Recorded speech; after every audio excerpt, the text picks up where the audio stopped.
this. I can see your screen, David. Okay, cool. Awesome. Okay, guys, so the idea for today actually is to go through a service that is still in public preview, but that you can go and install, and you won't be paying for anything while the service is running. 50% of this presentation will be an introduction to Azure Synapse Analytics Workspaces, and the other 50%, I believe, will be about how to take advantage of this service using Power BI. Okay, so I won't spend much time talking about me, but a huge recommendation, right? To please get involved with the community, keep attending the virtual events. It's great for the community. It's great during the moment that we're going through with COVID-19. I highly suggest as well to stand up and give a presentation as well. And could be a light talk, could be sharing an experience, something that went wrong, and how you overcame those challenges. So anything that you want to share with the community, that's going to help the community to grow actually. But before we jump into the presentation, so you know a little bit about me, and I'd like to know a little bit about you actually. So if you can go and check out this link from here, that's going to help me a lot to understand more about your background. So let me swap the screen. So I'll try to, let me copy this and I'll put this in the chat so you can go and jump into the chat. Okay, go to that meeting, to that poll from there. And while you're doing that, trying to find the chat.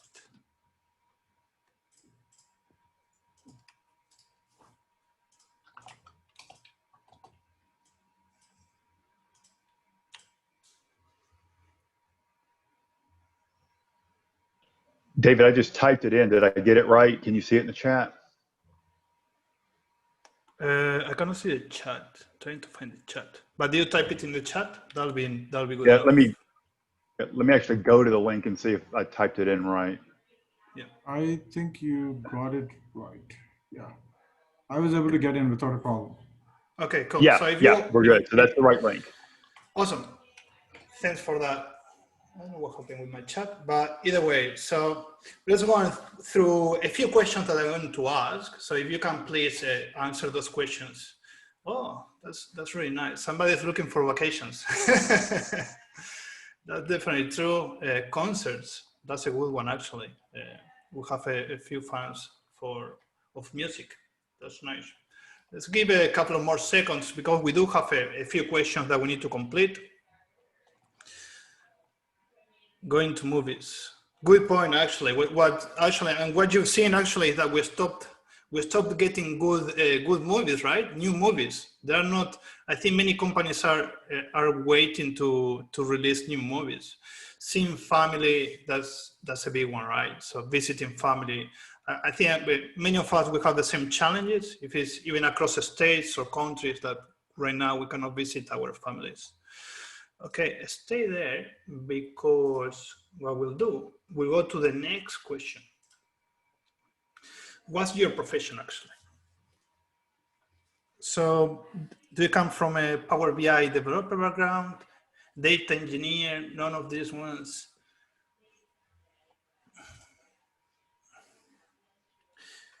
Cool.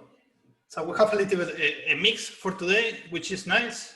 We even have a data scientist today. That's amazing. And this is important because we're going to talk about this profession today, actually. Let's go to the next one. How do you feel today, right? It's important. I know that working from home and going through COVID-19 it is difficult, but yeah, if you need any help, please feel free to even reach me and we'll have a chat and I'll see if I can help you or I'll make a few jokes to make your day better.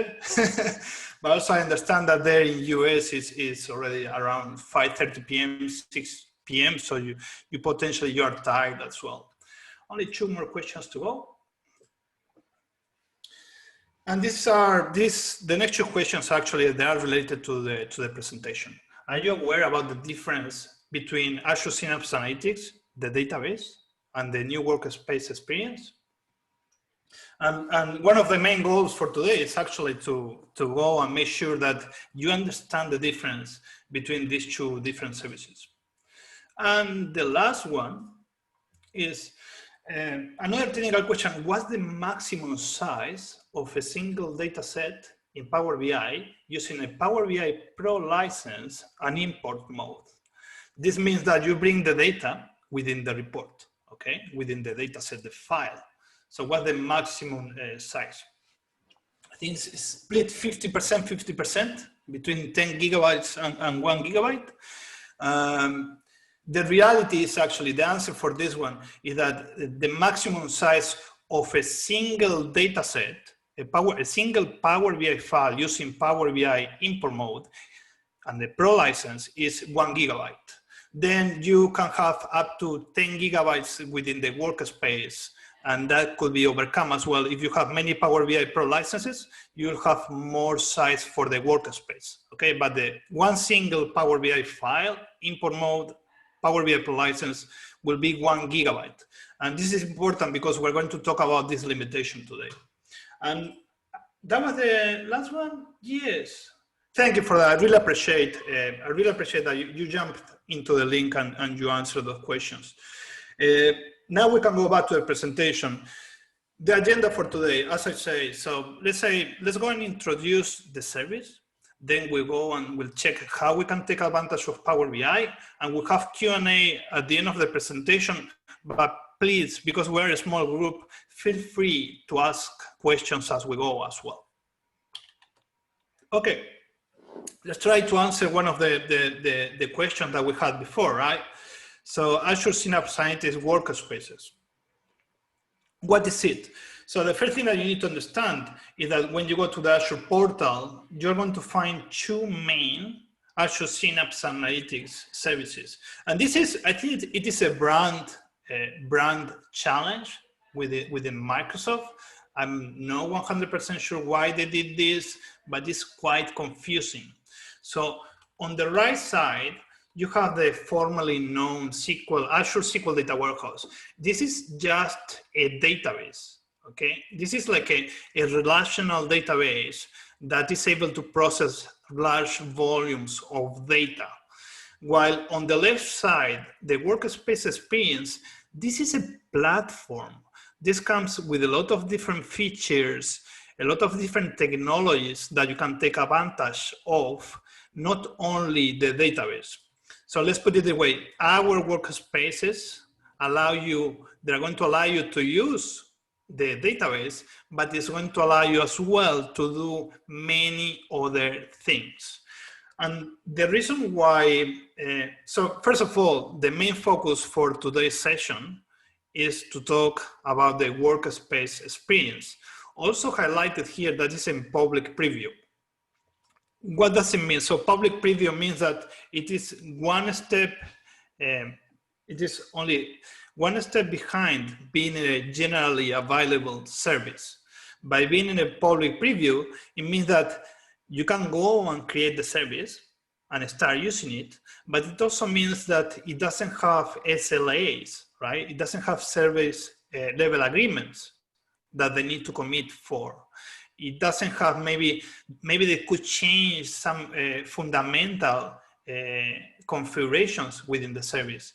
Maybe they change the prices as well, right? So that's some of the things that you need to be aware of when you're using a public preview service.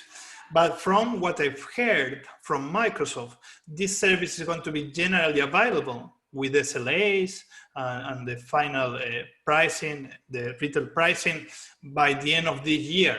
And as you know, we are right now at mid-October. So that means that they have a really tight time window to make this service generally available. Cool. And why we need to have two, right? You say, okay, why they didn't just take advantage of this one? So the idea was to do something different actually with this workspace experience.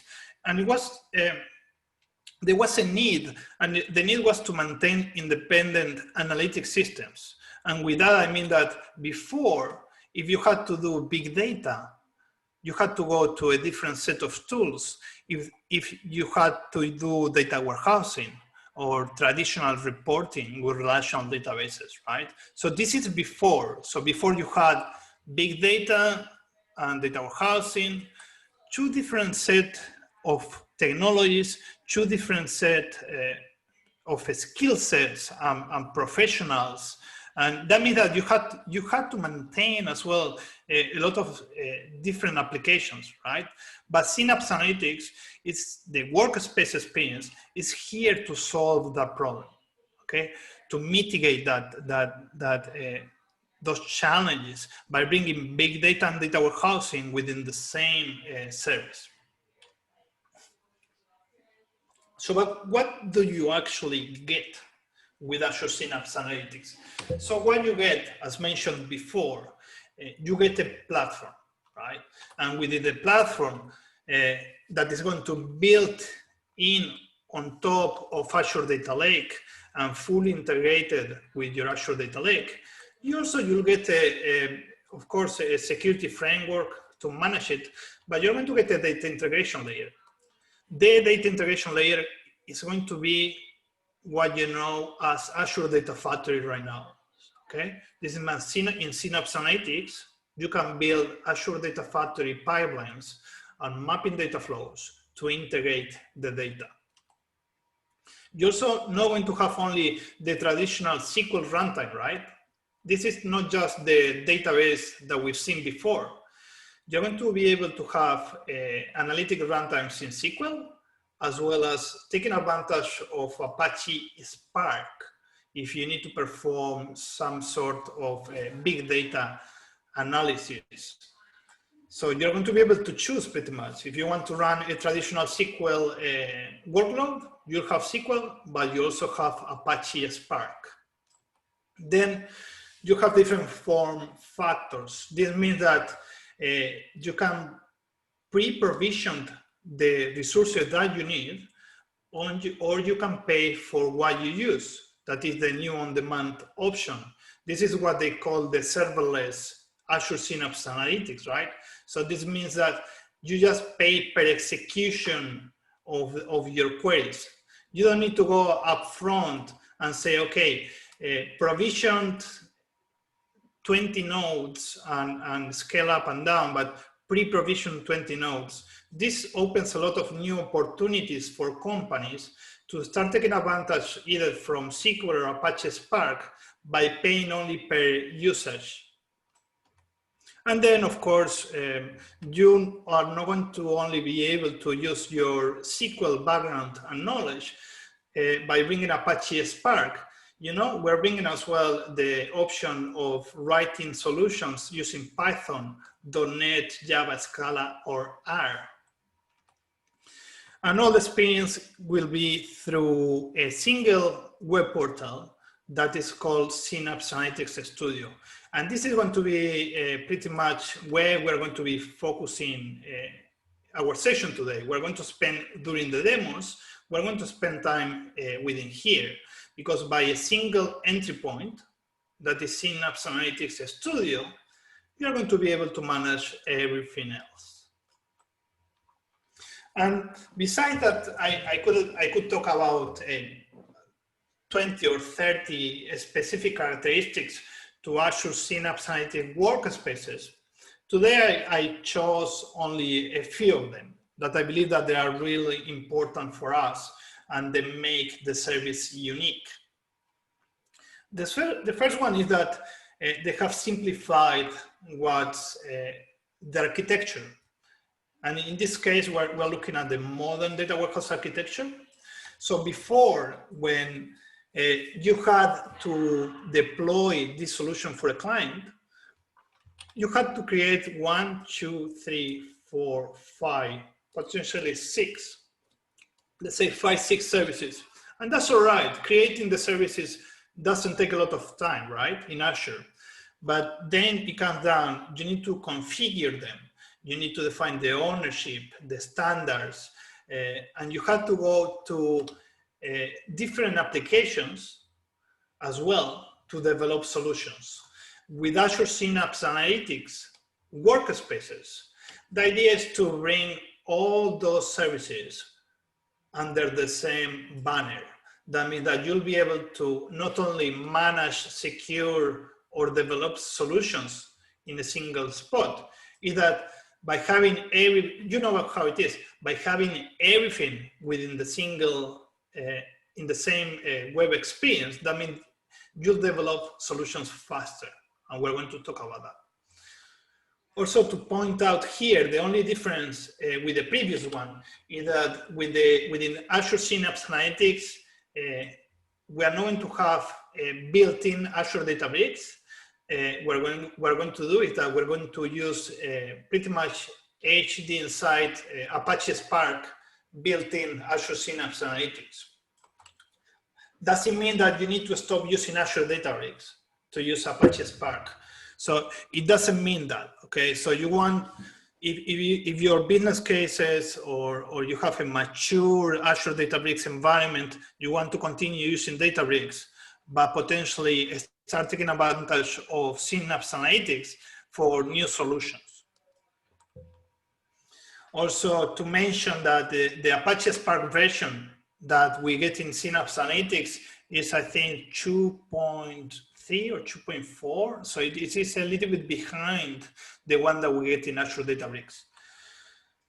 The second thing that I like to point out here is that, you know how I highlighted before, so the workspace experience pretty much is the combination of all the services, while this formerly SQL data warehouse, it is just this relational database from here. The second main characteristic for today that we need to take into account is that by bringing big data and data warehousing together, you're going to create a collaboration space, right? So that means that all of you, you're going to be able to collaborate and develop solutions together within the same service, okay? You know how I asked before, which one is your background? So pretty much, I'll put it this way. If you are working with data, you're going to be able to, all of you, you're going to be able to work within the workspace experience. Doesn't matter if you are starting in your data career and you just finished the uni. Azure Synapse Analytics workspaces is built for enabling any user to consume data and to get actionable insights, which brings the third characteristics, that is produce timely, actionable insights. So the point here, don't forget that the main outcome for any company is to either increase profit or reduce costs, or to make the company more efficient, right? So the idea here is that the end goal is to enable business users to make decisions. And Azure Synapse Analytics, by bringing all these professions and technologies together, you'll be able to produce actionable insights faster. That's the main goal.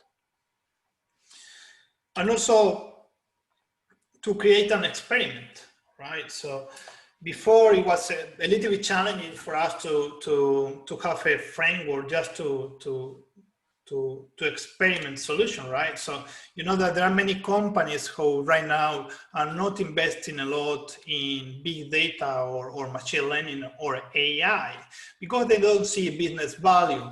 By bringing big data and data warehousing, now they'll have one service where they can do all these things, okay? From building Azure Data Factory pipelines to manage data lake, build notebooks using Python, Scala, .NET, or R, build SQL scripts, having the Storage Explorer, build Power BI reports, or build Apache Spark jobs. So before we jump into our first demo for today, do we have any questions? Any questions, anybody you want to ask regarding Synapse? So one question from me, David, is Yep. Going back, Azure Synapse, the warehouse part of it, the data warehouse part of it, apart from rebranding it from SQL Data Warehouse, are there any other changes or enhancements that they have done so far? They've been during the past year. I think they continue working with a service, okay, and they have included some new changes. For example, now there is a whole section for workload management. That is, it's not as mature as I like it to be, but it has been a great inclusion within the service. So right now you have a whole section for doing workload management within the Azure Synapse Analytics SQL pool. That's one of the main features during the past 12 months, I believe. Also, we can expect what happened within the workspace experience. What they've done as well is to enable this serverless option, right? This on-demand option using the service that we're going to have a look at today. Sounds good. So first thing I'll do, I'll close this window from here on the meetup window. So we'll have less windows. So this is the Azure portal. And pretty much here, you can see that I have, before I had to create all the services separately, but also I created a Synapse Analytics workspace here that when I open it, it's going to give me its own workspace web URL. If I click over there, pretty much it will take me to this home page.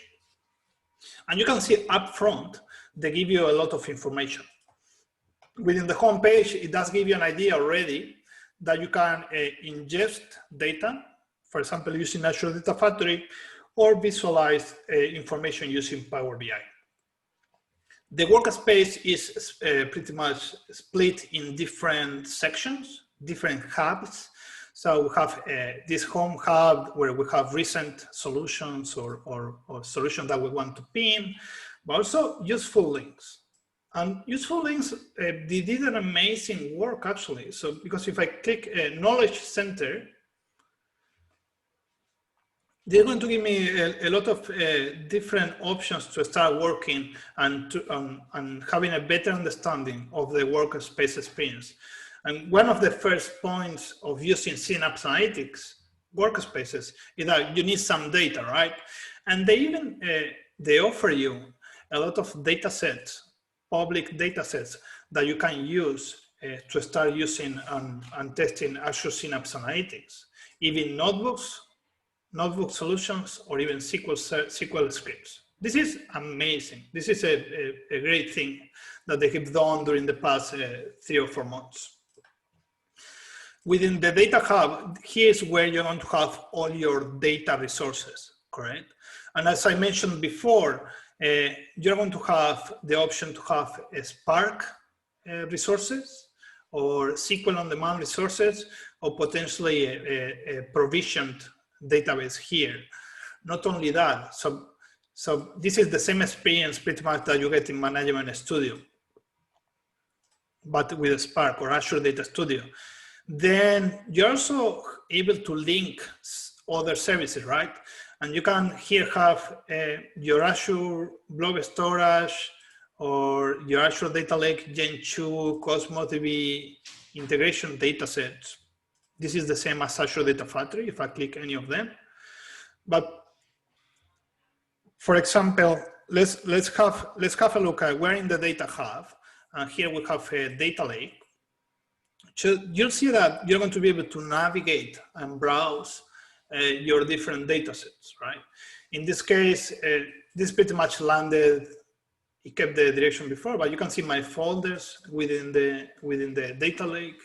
And I have a few examples over here. So if I click AdventureWorks, I need to go down a few folders, but we'll get there. It allows you to browse easily your data lake. And of course, not only to see the files, right? the whole idea here is to explore the data. And just by doing right click on any of those Parquet files, I can pretty much, you can see that it allows me to do many things. It allows me to create a mapping data flow, integration data sets, a SQL script or notebooks, as well as to manage access. But let's say that we want to have a quick look at the data of this file. You can see that it creates the script for us. We don't need to write any code, pretty much. And this is going to be executing in the SQL on demand Synapse Analytics option. This means pay only for the data that you read and process. And I could potentially execute this query from here and have a better understanding of the information that is available in that file. And if you also have good data, it's going to allow you to build some charts over here. Of course, potentially you are going to end up using Power BI to visualize this data, but this means that it does give you some options over here, even to export this chart as a picture. Then the other option, so that's within the SQL runtime, but if you were going to read this in Apache Spark, because let's say that your skills are in Python, so the same, this is going to give you the script. The only difference here is that this is going to run in an Apache Spark cluster, and you can see how we can choose the different languages here. So but potentially I say, okay, I want to have a look at this data using Apache Spark and Python to visualize the information. It does take a little bit to kick off to start the cluster, but once the cluster is up and running, you'll be able to fire these queries faster. By bringing, so I think most of us, we know about Transact SQL. So we know here you'll take advantage of the Transact SQL knowledge. By bringing Apache Spark, what's happening here is that you're going to be able to combine different languages. Potentially within a notebook, you're going to be able to combine Python, Spark, Scala, .NET, or R, which is quite amazing. When you create one of these scripts, this actually belongs to the develop hub. Okay, if we were going to try this script from here, right? Because let's say, okay, this query is useful, which is in this case not that useful. But let's say that we want to save this query, right? Test SQL. So test meetup script. And now we'll give this one a meaningful name as well, because we'll need to publish it. And then we can go and publish these two scripts. And this is going to take us, when we publish, this is going to take us to the develop hub. So if I click the develop hub, you'll see that now we're in a different hub. We're able to see SQL scripts, notebooks, as well as Power BI over here. And we're going to spend some time in Power BI in the second part of the presentation. But you can see here how we can have our SQL scripts, notebooks, or Power BI solutions within the Develop Hub. And also, you're able to create this mapping data flows or within Azure Data Factory, okay? This is not the mapping data flows in Power BI, or create Spark job definitions here. Then we continue with the next hub while this is loading. But you can see when we publish this test meetup script, it showed up here from. Then within the notebooks, maybe to give you an example, you can see here I have an example that combines using the same data frame. We combine Python, Spark SQL, Spark Scala, and .NET Spark. Okay. Next one is the Integrate Hub, and within the Integrate Hub, the whole idea is about working with that data integration layer that is not other than Azure Data Factory. So if I click any of these pipelines, you'll see that it is Azure Data Factory, right? It looks like Azure Data Factory because Azure Synapse Analytics Workspace is not looking at reinventing the wheel. This is looking at taking advantage of existing services that are mature and putting them together so you're able to work with your solutions faster. So I'll give you, so you can see that we see Azure's Data Factory pipeline here, but also as an example, I have a standalone service of Azure Data Factory. So if I was going to open Azure, this is a different service, okay? This is another Azure Data Factory that I have. But if I open this, you'll see that the experience that we have in Azure Data Factory is quite similar to the one that we have in Synapse Analytics, right? So if I click any of these pipelines, you can see how it looks the same. We even have a few more features here, some options. But the idea is for Azure Synapse Analytics to take advantage of existing services. And finally, let's see, this should have finished by now. It takes a few minutes to warm up, to spin up the cluster, but once that is up and running, you can go and pretty much start using it faster. You see that this one returns value faster because the Apache Spark cluster is running. Finally, so with the integrate, you have a pipeline or a copy data tool that is the same that you have in Azure Data Factory. This is a tutorial to create a pipeline. And finally, we go to more monitoring and managing options, right?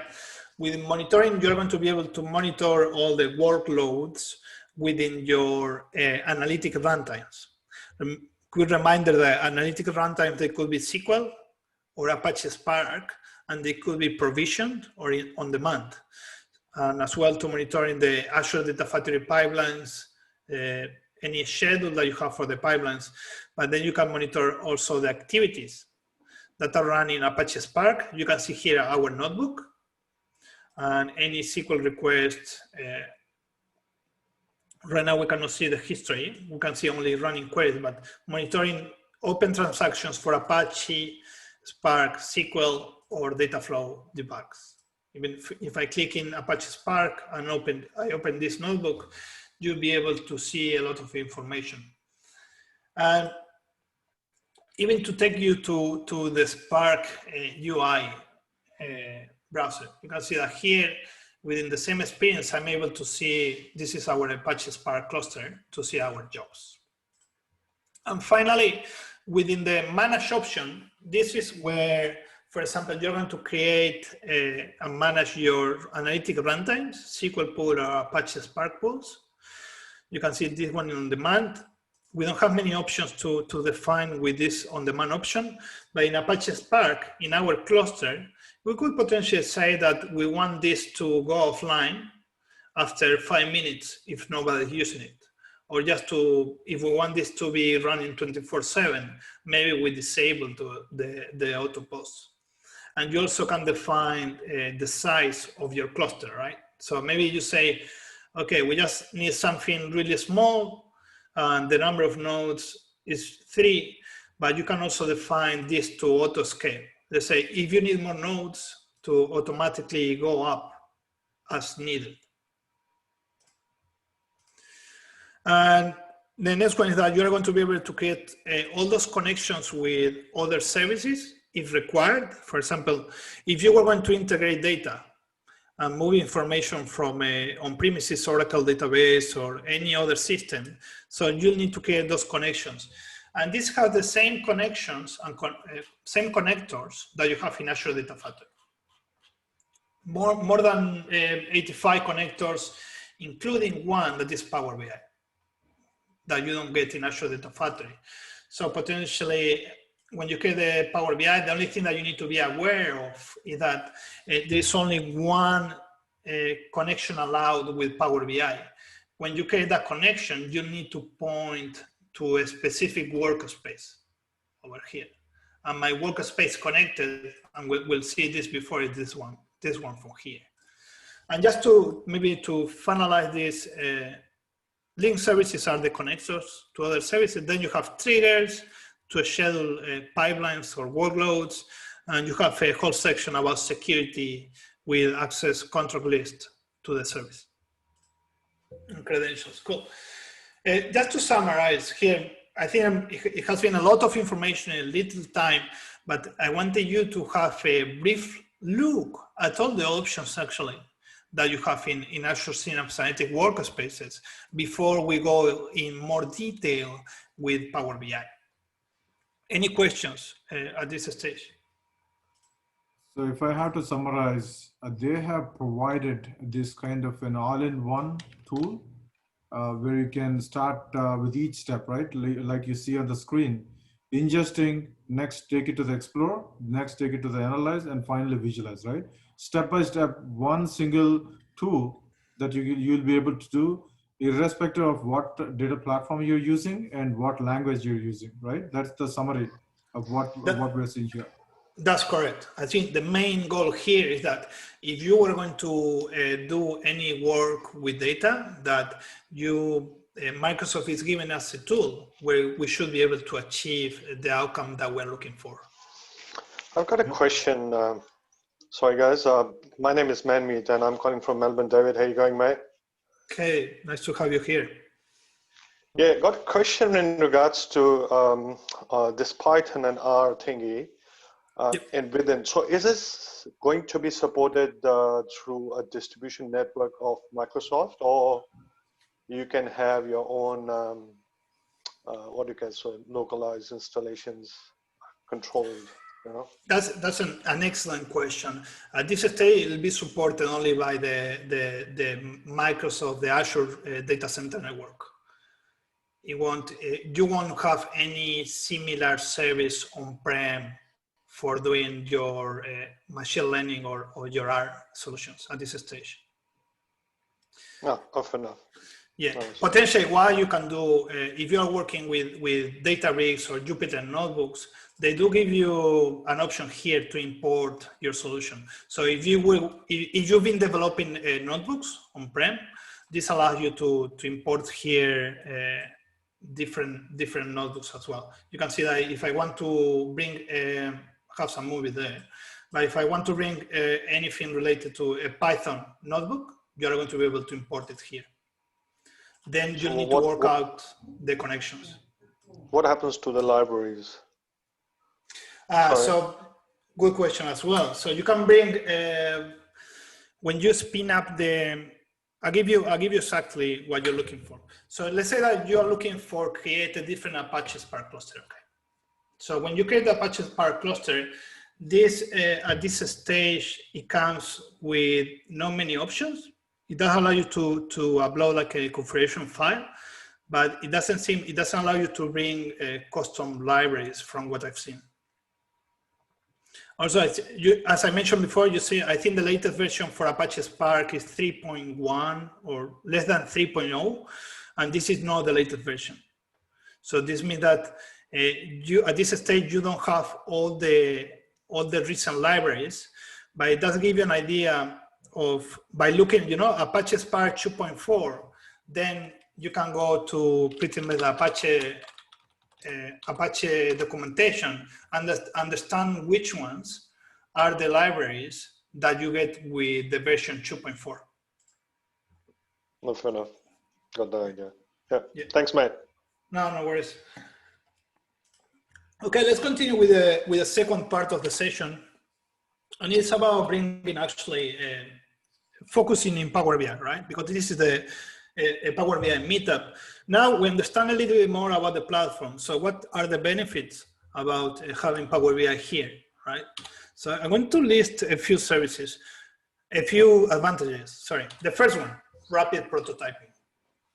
You have everything in a single place. So you have access to your data sets, to your tables, to your files, your data lake, your Cosmos DB, many other things. You're going to be able to do rapid prototyping, right? So to develop a Power BI report faster, because you'll be able to, a lot of Power BI developers, they spend a lot of time just trying to find which one is the source of truth or where the data sets are, or getting access to those data resources. So by having everything in a single place, we overcome that limitation. The second one, Power BI is built-in Azure Synapse Analytics. It does give you a lot of features. It doesn't give you all the features, Okay, that's something that we're going to discover today. The second one, the third one, sorry, you get the serverless Synapse Analytics SQL pool option. This means that you can use Azure Synapse Analytics and pay only per usage. You're going to be able to scale your solution. If we highlighted before that there is a 1 GB limitation of import mode for Power BI Pro license, by using this serverless option, you are going to overcome that limitation. And cost effective could be, it always depends on how much data you want to ingest and process, but so far it is a cost effective solution. You pay around $9 Australian per terabyte of data that you process when you use the serverless option. Then we were talking about this before, and creating the service is free. So if you don't use the service, you're not going to be paying for anything.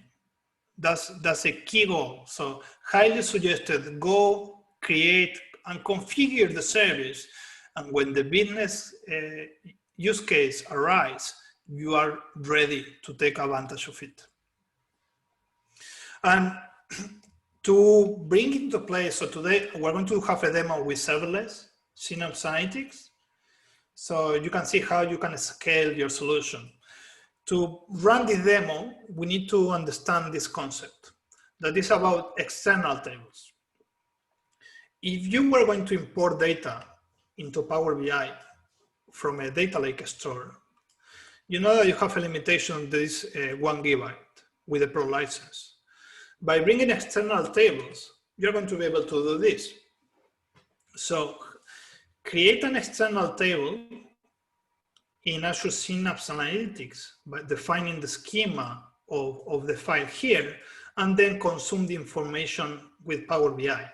And this is going to allow you to do direct query, pretty much. So you're going to be able to read all your files in the data lake using an external table in Synapse Analytics using direct query in Power BI. This is takeaway for the demo that we're going to jump on. This is the pricing that I was talking about before. Sorry, so you pay $9 Australian per terabyte that you process in the serverless option, okay? This is a cost-effective solution. When you think about US dollars, this must be around six or almost 6 or around $6 US of terabyte that you process out of your data lake. Our demo is actually from scratch to go and do this solution, right? Let's go and jump into, so the idea here is that we are going to create an external table and then consume the information with Power BI, everything from Synapse Analytics workspaces. We're going to leave this web browser only once to work with the dataset, you'll see. So going back to our option here, the first thing that you need to do when you want to work with Power BI is to create a link service. Whether you create a link service with your workspace, that's going to enable an option here in develop to create Power BI reports. Let me close all these tabs. Cool. So you have an option here to create Power BI reports. The first step to create a Power BI report, as you know, is to import to import a data set, right? But right now we don't have a data set. So what we're going to do for our scenario is to first create an external table out of a file here. So I will need to go to my data hub. I'll go to one of those files that we've seen before. We're going to create an external table. So creating the external table as such, let me pick up a different folder. We're using the AdventureWorks data warehouse data sets. We're going to review the files, open Parquet. You may be wondering right now, okay, what the effort for creating an external table? And creating the external table pretty much is it's already a script that Microsoft is going to give for us, okay? We're going to use sales territory, the first one. So I'm going to right click, new SQL script, create external table. And this state is telling me, where do you want to create that external table? I'm telling you, I want to use the serverless option. I want to use a different database within the on-demand option, and you can define the name of the table here. The dimension sales territory. And here you have an option to create the table automatically for you, or maybe you want to have a look at the script. Let's go and have a look at the script. In our case, you see that pretty much this is the script that Microsoft has created for us, and it's even smart enough to identify some of the data types within that file. So the only thing I need to, the reason why I've done this is not only for you to see the scripts, it's because I need to change this data type, right? Sometimes you're going to need to do some tuning, and in my case, I want to change this data type from here. So I click run. I won't change anything else. Maybe I need to change. Okay, we'll create that table there, but I will need to see how you can see here, connect to SQL on demand, and I want to create this data set in the Adventure Works database. So I'll run the script again. And I'll do the same with another file. In this case, it's going to be our fact internet sales file. So we're going to do the same. New SQL script, create external table. We call it sales. By default, it should be DBO, the schema. Again, I want to have a quick look at the script. But in this case, I'm happy with the data types. Therefore, I just change the database and execute this from here.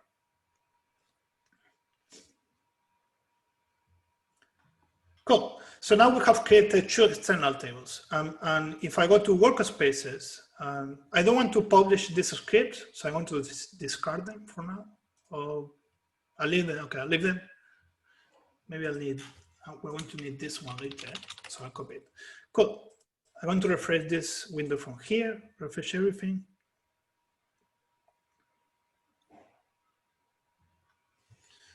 And if I go to the Adventure Works database and expand external tables, you see two external tables over here, right?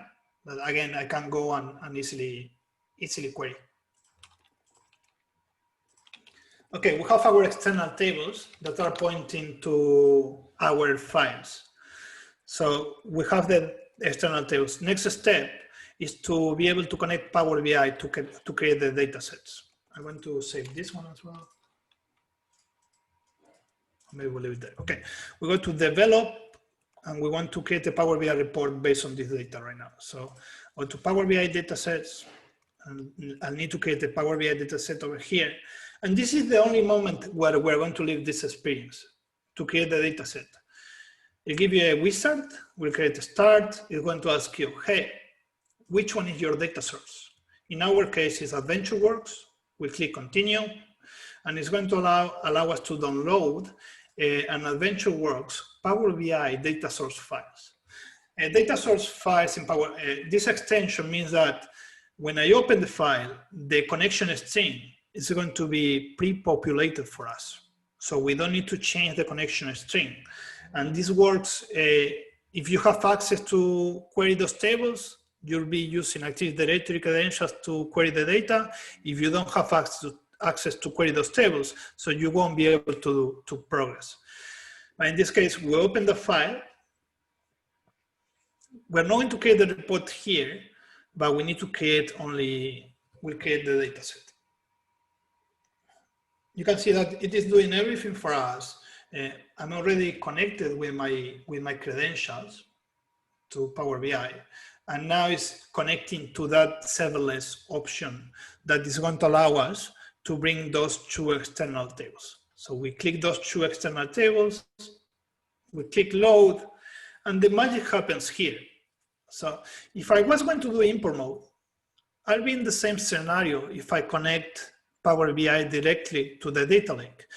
But because I'm using external tables, I'm able to select direct query. And we're going to work with direct query. So we click the query, and if you have enabled the option to detect relationships automatically, it will detect the relationships for you. In my case, I know that I have disabled that. I like to have ownership, and I just need to create a relationship here between sales territory key between the two tables. It doesn't know, okay, this is pretty much Power BI experience. I don't need to change anything else. I know I won't build the Power BI report here. I just want to publish this dataset. And we call it a meetup dataset. And now we just need to publish the dataset where Azure Synapse Analytics has access to. That is this workspace from here. We'll publish that. We forget about this. And that's the only moment where you need to leave the web experience. Now, if I click refresh, you see that our dataset is available. And not only that, it's going to give us an option to start creating reports, right?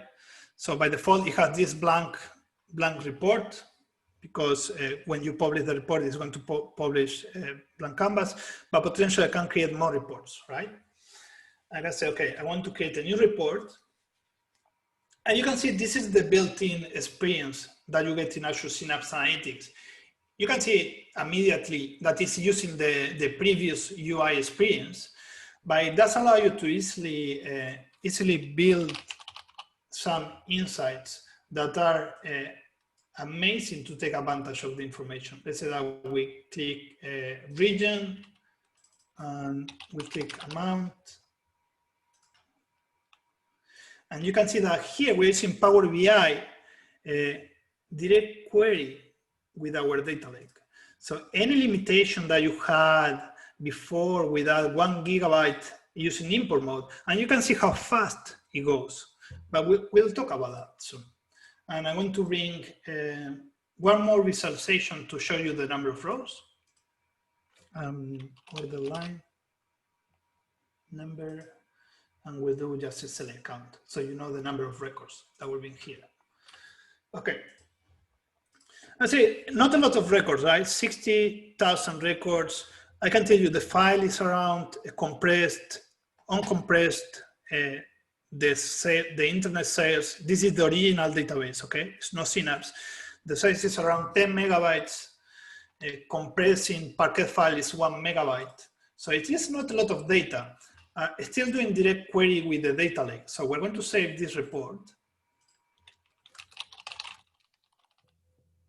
And I'll show you a trick, because here, when we created the external tables, we had to pick up specific files, correct? So we picked the specific files. What happened that dimensions, they don't change that frequent, right? But what happened with the facts, right? You have many files. So, and we're pointing only to one of them. What happened if I want to point to these 700 files plus another 500 files that we have in this other folder? So 1,200 files. Each one of them is 1.5 megabytes. So if we do the math, so we have around 1,200 files times 1.5 megabytes. This is only almost 2 gigabytes. This information is highly compressed. That's what Parquet, the Parquet encoding does. It compresses the information. Remember that each one of these files in the source system is 10 megabytes. So potentially we could say that in the source system, we have this time 8. So around 14 gigabytes of data. So the scenario here is that now I want to query all the files. The good thing about creating the external tables, this was the script that we used before. So potentially you can see that here in the location is pointing to a specific file, correct? So what we can do here actually is to drop the existing external table. We'll drop that one there, we don't want it. And we're going to create a new one. And the new one, you can use the wildcards, right? I could say, I want to read all the files that they have this format from here, from 2020. And I run this script again. And this external table now is going to point to 1,200 files. Give it some time.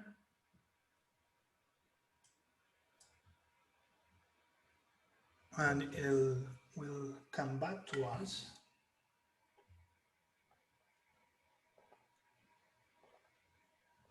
Cool. So it has created the external table. And now I'm not going to do anything else. The only thing I need to do with this report is to refresh the data, correct?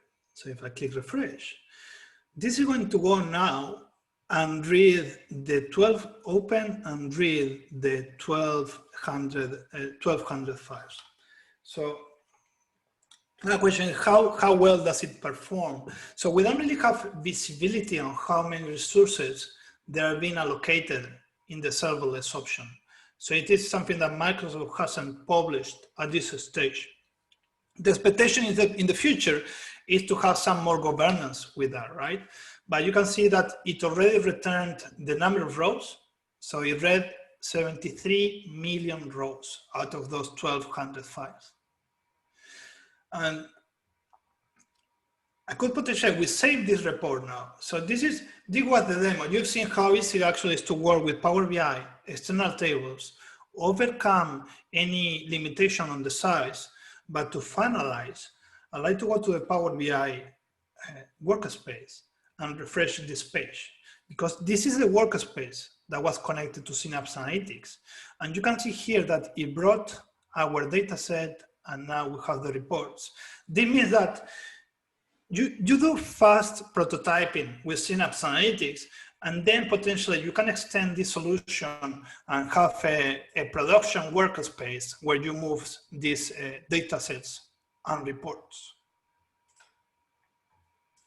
You can see the experience that we get here is the one that you know, the one in Power BI. And you can see that it's doing direct query here. This is doing direct query, it's reading all the files in the source.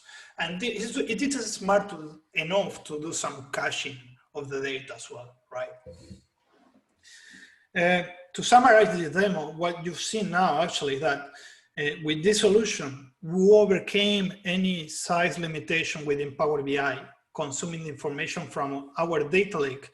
You've seen as well that we haven't written any lines of code. It was pretty much, maybe, yeah, we changed the data type, right? That's all what we've done. Everything using my mouse, right click, create external table, consume this Power BI report. We haven't coded anything. That's the main goal for Azure Synapse Analytics, to enable any professional that works with data to get actionable insights. Before we jump into the questions, what if I tell you that all of us, all the attendees of this meetup, we're going to be using Azure Synapse Analytics workspaces near in the future, and working together in collaboration to produce big data warehousing solutions, Power BI report solutions, data factory solutions, or notebook solutions. All of us together, we're going to learn and share experiences and knowledge. Any questions so far?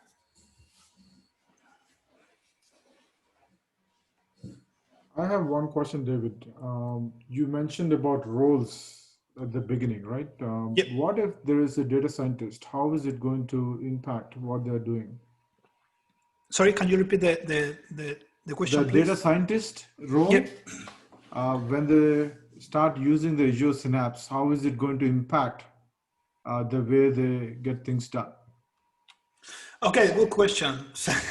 I think we have one data scientist in the meetup, right? So the good thing about having this manage option here.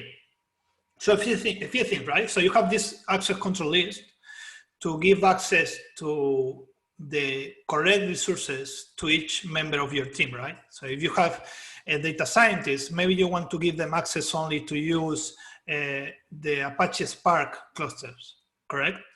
not to use the Synapse Analytics. But then within the impact, what you need to think about, it comes down maybe one key aspect that we need to take into account, I think, is cost, correct? So we need to understand who and how we're spending our budget with Synapse Analytics workspaces. And that's where it comes as well about spinning up different Apache Spark clusters. So you can maybe create one Apache Spark cluster for a team and a different one for another team. So you're able to measure exactly how much you are spending in your solutions and within each one of your teams. Same happens with the SQL pool on demand. You're able to create no more serverless option, but you've seen before that you're able to create in the serverless, in that server, to create multiple databases. Within those databases, maybe you'll define different access for each one of the databases. At this stage, we don't get a lot of, we don't get the database role-based control groups, but I'm looking forward to having that near in the future in the serverless option.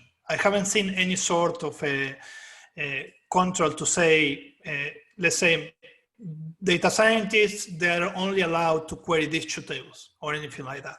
So we don't have that level of control at this stage. Got it. Thank you. Any other questions, anybody? I posted both the slide decks, the one that I had onto the chat window and the one that David has shared as well. So if you want to take a look at any of those, the YouTube channel as well as the box link are included in the first slide deck I have shared. And so David, one more question. Yep. So if somebody wants to get started and they want to play around with Azure Synapse, right? They want to play around, get comfortable, see how it fits. What is the best path to getting started on this? So the best part about having this service, as highlighted before, is that you can go and create Azure Synapse Analytics, you know, and if you don't use any of its characteristics or features, you're not going to pay for it. Right. Okay, so pretty much think about, if you don't use it, you don't pay for it. And if you use it, you only pay per usage, okay? There is no here, unless you provisioned, unless you come here and provision a SQL pool, a pre-provisioned SQL pool, you're going to be paying only per usage. That's all. So that's, which is great. It's extremely cost effective for learning. If you were going to be learning Azure Data Factory and Apache Spark, two different technologies, right? But if you want to learn about those technologies, my suggestion actually is to come here to Synapse Analytics Workspaces, because this has everything in a single spot. And it's expected from my point of view and highlighted by Microsoft that this is going to be the one-stop shop for data analytics within Azure. Yep, no question about it. Anybody else has any questions? I got a comment from Manmeet saying you can find the slide decks. Anybody able to see the slide decks I just posted on the chat window on Zoom?